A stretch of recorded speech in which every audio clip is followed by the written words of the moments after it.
Happy holidays, everyone. It is 10 days till the big day. The countdown begins.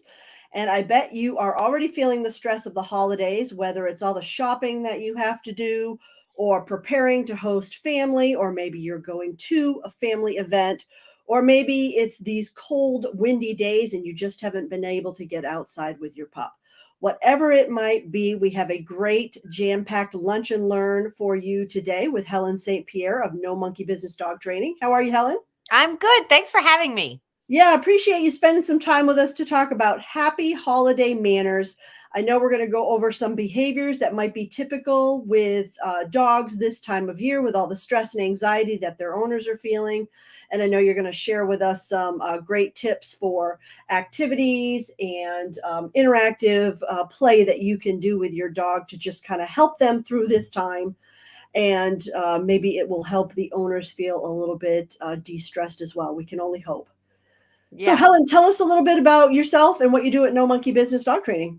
Oh God. No Monkey Business Dog Training has been around for 20 years. We do everything from basic puppy classes all the way up to our reactive rover classes, shelter and rescue work, as well as our day training program. I mean, the whole gamut.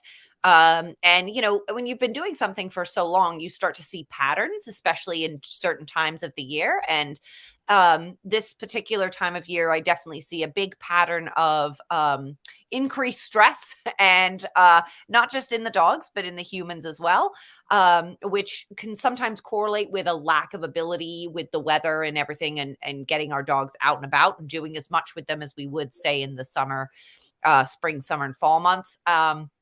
And then, just a lot of people just end up dropping a lot, like the priority shift. So we've got Christmas shopping to do and we can't do anything with our dogs because I've got all this extra stuff on. And I'm just as guilty of that as well. But these patterns definitely mean that we need, as we see those, we can be more proactive in understanding that they're coming.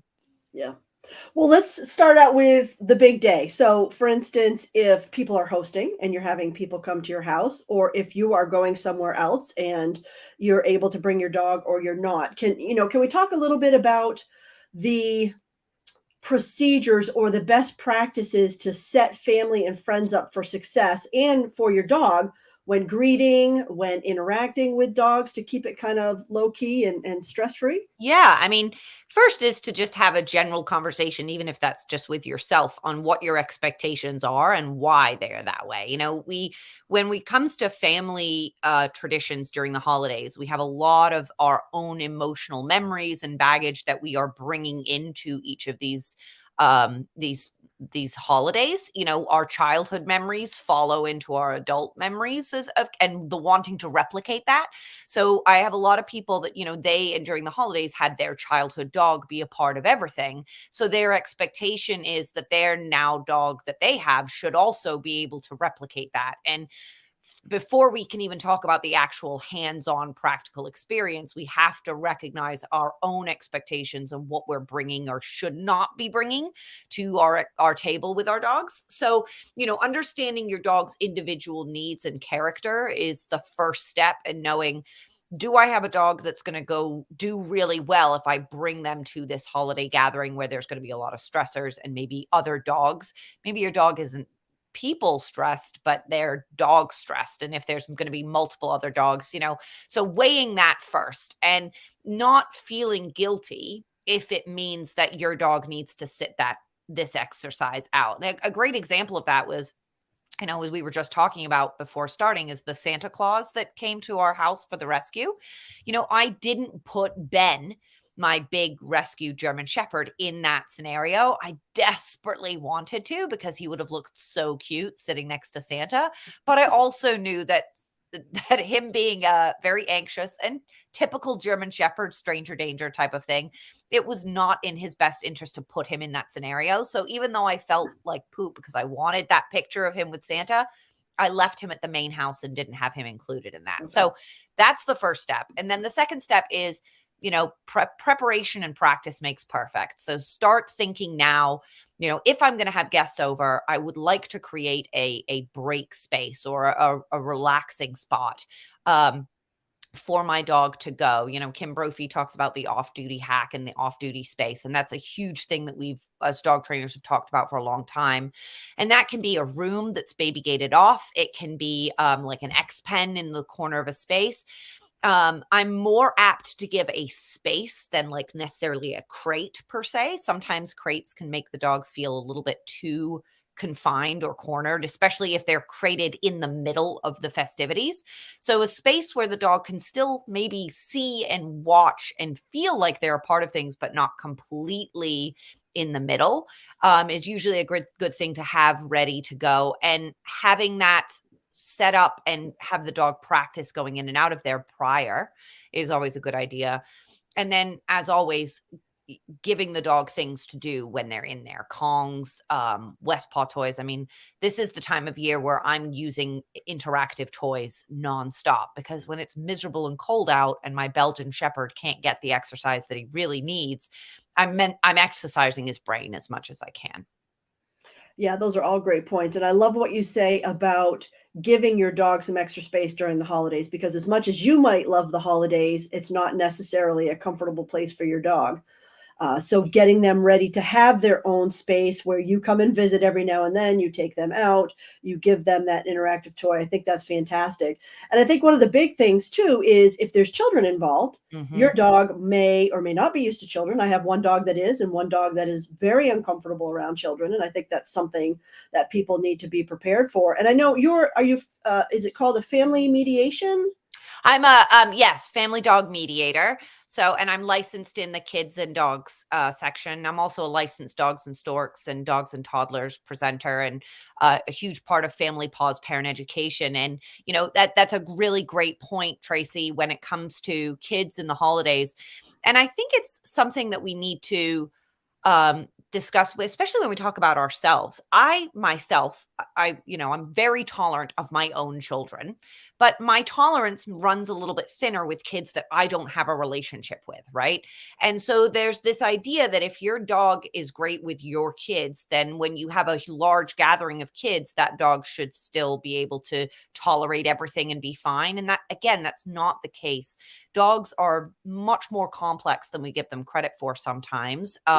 And their relationship and their tolerance with your children it doesn't automatically guarantee that their tolerance is going to be wonderful with all of these kids running around hyped up on sugar cookies and all these new toys. They're going to need a break, just like us as parents at the end of the day. That's right. Need a break. Well, I know especially with my younger dog, because she's a herding breed, she gets very overwhelmed. If she can get used to the children, she still gets very overwhelmed if they're moving all in different, directions. Yeah, So she same. wants them together so that she can, kind of watch her flock and make sure everybody's okay. So that's just a lot of stress for her. So I think that's such an important point for people to think about. And so let's talk about, what kind of, well, let me reverse this. So, we're going to see some what we might call bad behaviors from dogs at the holidays. But I really feel that these bad behaviors, and I'm going to put quotes around bad, Yes. Come out because of what the humans do. So I'll give an example, and I bet this is a classic one for you. We have many people in our family who love to give human food to our dogs. Yes. And I'm very much against it for a number of reasons. Our older dog, she's almost 14. She's on a really strict diet. And she doesn't do well with a lot of human food, but that seems to be a happy thing for humans to give the dogs food. And I think that creates behaviors that we don't want to see as well. The dogs under the, underfoot or under the table, or, potentially in a position where they might be tripping people. Can you talk a little bit about how we can put the humans in check so the dogs don't have the bad behaviors? Well, I mean, I'm hugely into like proactive management ahead of time. So, no matter what, you can do all these things and you're still going to have that one family member who may disregard everything, but at least then you've done all you can do. But I'm a huge fan of, sending out an email or sending out a group text and say, can't wait to see you guys. Just an FYI, this is sort of the thing. And then bringing or providing things that the people can give. This has been, I think, even something I've done with the senior dogs, because, my senior dogs with their certain ailments, they have a very sensitive stomach. So I provide the people that interact with them the treats that I know are okay, rather than having to have the conversation after the fact with, you can't do that, you shouldn't do that. It's like, instead, I'm just like, here, if you want to feed them, give them this. And I think we could be doing more stuff like that. Like, why not, if you're having guests over, give every guest a little, parcel of, these are the dog treats you can give if you want, or having a cute little jar out that says, Penny's treats or something, where people can grab one. And maybe that means that you don't give your dog as much dinner that morning or day or even 2 days after, because they just get full up on that. But at least it's going to be healthier on them. And you're giving the people an outlet for that behavior. We spend so much time talking about suppressing and stopping things, where we could just channel it in a healthier way. People want to feed dogs because it makes us feel good. Like, we're like, people with giving dogs cookies, we all turn into these like mothers that are like, no, eat. So here, feed them this. If you want to feed them this. Please stay away from giving them XYZ. That's a great idea. And I think it's that connection to the dog. If you've never met a dog before, everybody assumes, okay, if I give the dog something, they'll like me. So I think that's a great way to kind of allow people to still, partake in that activity that they enjoy with outreach to the dogs. And I love what you said about, send out an email ahead of time to kind of prepare Yes. everybody, because, in most cases, the people in our community admit that their dogs are family. And so if that is the case, then treat that family member accordingly, and make sure that everybody's prepared to be comfortable in that space, and for your dog to be comfortable. Advocate for your dog. And if you have some family members coming who are not dog lovers, or they don't own a dog and they don't really understand dog behavior, then this is just a great way to set them up for success too, so that everybody's comfortable and has a really good holiday. Yeah, exactly. And even with the jars of treats, I had one client I gave that suggestion to, and this dog knew like every trick in the book, or knows every trick in the book. And she did a little, one of those chalkboards that you can get at Michael's. And she wrote the list of all the tricks that the dog can do. So she had this whole little area set up where her guests, when she would bring the dog out, everyone would grab a treat and be like, can you twirl? And the dog would twirl. And it was much more constructive. And the guests had no idea that they were missing out on like hugging the dog, but it channeled it in a much healthier way. And the dog had a blast, Oh, I can imagine. What a great outlet. Yeah. Exactly. It was exhausted and full by the end of it, Yeah. Well, Helen, let's talk about your favorite toys and interactive activities and things like that that people can be thinking about, maybe on Christmas Eve, Christmas Day, and New Year's Eve. I know there's some favorite toys that you have, but tell us about any of the, food games, puzzles. What types of things do you like to throw out there? I'm always a fan. You can't go wrong with a good Kong. And I always, agree. at this point, I always recommend get one size up than you think your dog needs. Just go a size larger. And same thing with the Westpaw toys. The Westpaw Topple. The reason I like that one is the opening to that topple is much larger than the opening to the Kong. So if you're dealing with brachycephalic dogs that have a shorter muzzle, if you're dealing with puppies or even senior dogs, the Westpaw Topple can be a really good way to ease the dog into interactive toys. Or if you have a dog that gets easily excited and the Kong opening is too small and the dog's like, yeah, I know there's stuff in there, but I'm too distracted to be dealing with that frustration. I think the Westpaw toys can be a lot more effective in terms of initially getting the dog's attention. So I love those, but I'm also a huge fan of using stuff around the house, especially if you're going to be like present and supervising. I have an entire cupboard filled with empty peanut butter jars, the kind that peanut butter is a food group in our house. So we scrape out when we're done with it. I don't throw that away. I put it in a cupboard. In fact, when we moved to this new house and we were packing stuff up, my husband was like, we have like 16 jars of peanut butter. Are we bringing this with us? And I was like, absolutely. So I'm passing a box of empty peanut butter jars to the movers. And I think they were just like, these people are really insane. But anyway, saving those are great for sort of like, look, here's this big holiday treat. Enjoy this peanut butter jar. And when they start to chew it, obviously I take it away. But or an old milk jug, you rinse that out, throw some milk bone cookies in there, and let your dog bop that around even in the yard. And then I'm also a huge fan, especially with we're going to get some fresh snow, Yep. taking a handful of kibble and just throwing that out into the snow for 20 minutes while the guests are coming in, and that just sort of that buys you so much time. But those Westpaw and Kong tend to be my real go-tos for initial, like, long-term interactive stuff. You can always do raw bones and take the raw bone that's finished and stuff that with things too. But those two toys are my favorite. Well, and I always love Mother Nature's snuffle mat. You can never go wrong with that, Yes. whether it's leaves or snow or just in the lawn, itself. I know it keeps my senior girl very engaged. And I know we've got a comment here from Michelle. She loves the Westpaw toys as well. She's had some for over 10 years and have been through three dogs. Santa Paws is bringing some of their new enrichment toys. Yeah. Yeah, they really have a great line, and they're also very focused on sustainability, which I love. They use recycled materials, and when your old Westpaw toys are no longer usable, you can send them back to them, and they will properly recycle them. Yeah, So which I is love that so about cool. them. And they just came out with the extra large topple. Like they have the small, they have the large, and now they have the extra large. And of course, I'm that nerd that when I got that email had to order like 6 right away for the space.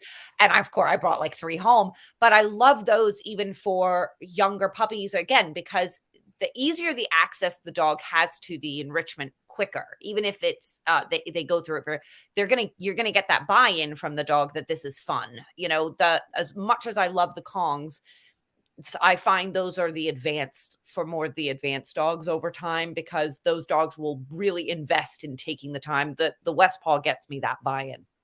Yeah, I like that. I really like the Kongs as well, but I agree with the Westpaw because, the Kongs are a nice shape and they're fun, but at the end of the day, you got to dig out the stuff or hope that your dishwasher Yes. is powerful enough to get that leftover peanut butter. Yes. Yes. So, do you have a favorite recipe for these toys that you like other than peanut butter? Do Well, you use I any other change it up combinations? all the time. Okay. Recently, well, we got pigs. So talk about nature snuffle mat. I've been I love watching other animals create their own enrichment, and pigs are rooters. So pigs are literally they are snufflers all the time. Yeah.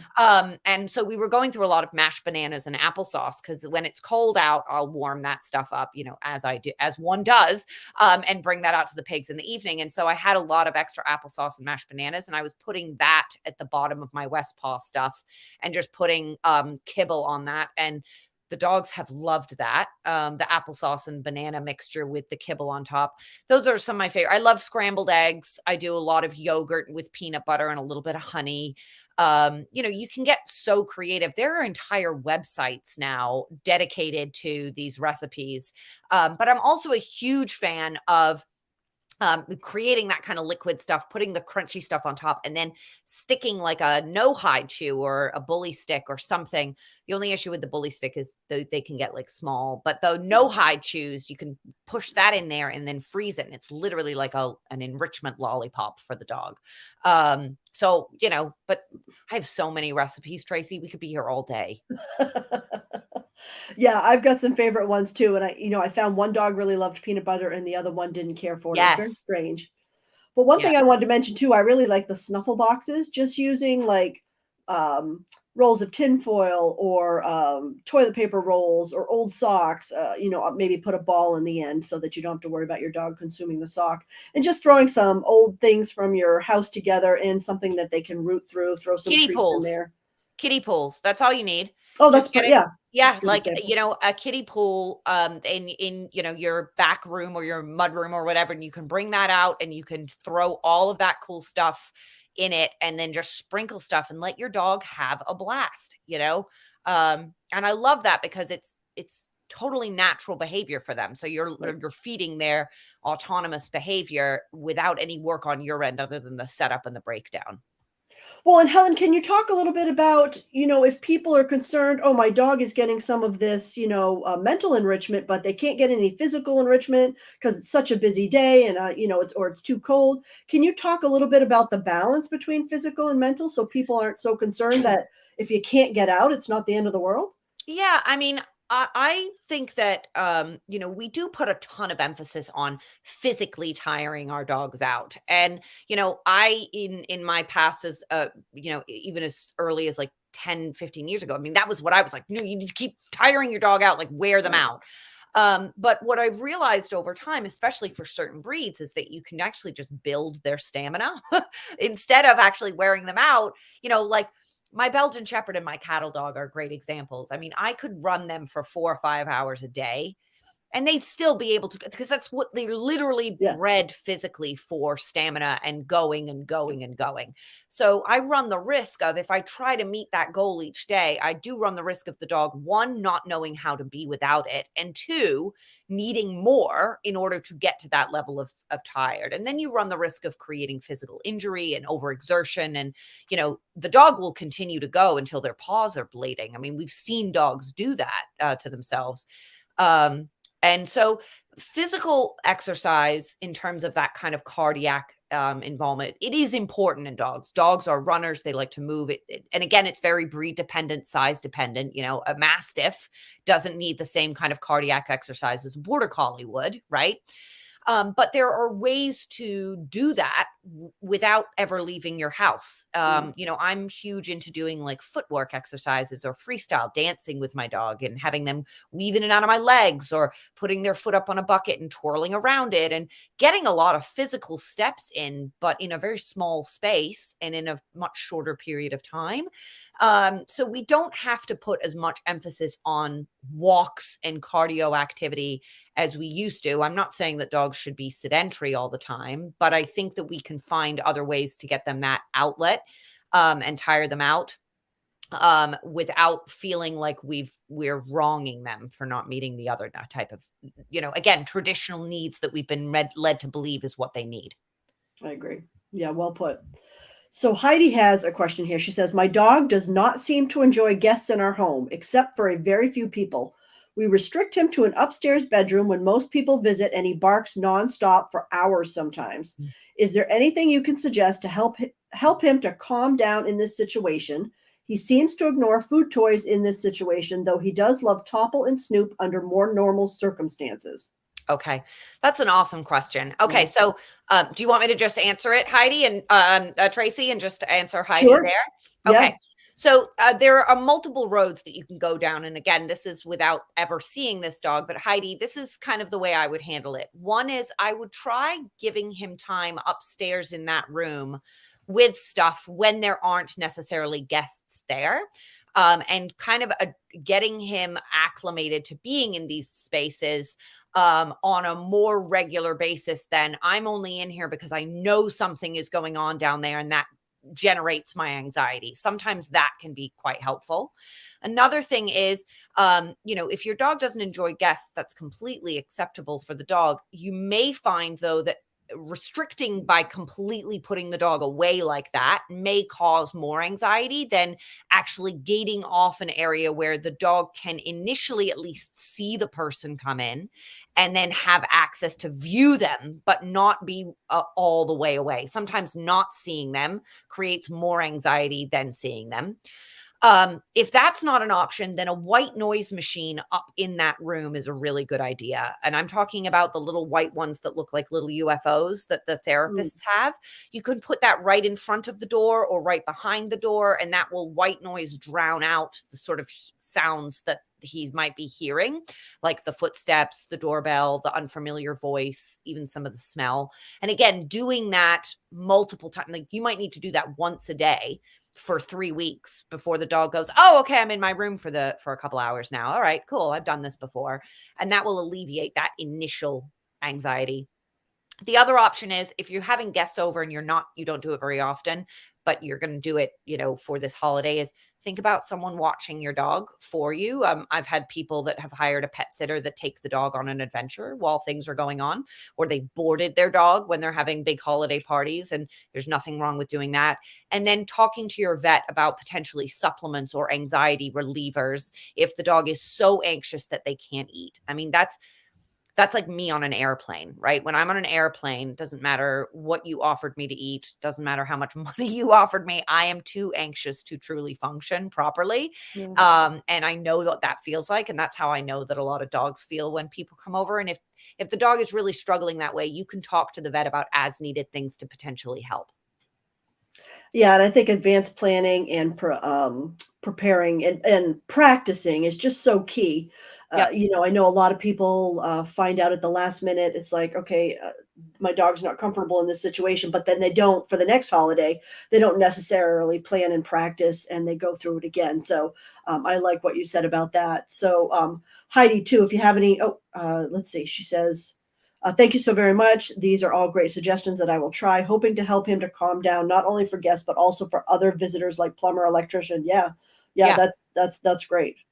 Good, Heidi. Well, I'm glad that was helpful for you. And feel free to report back in the community as well with any of these things that you try, especially this holiday. Tag Helen and let us know how it went. We'd love to hear. Awesome.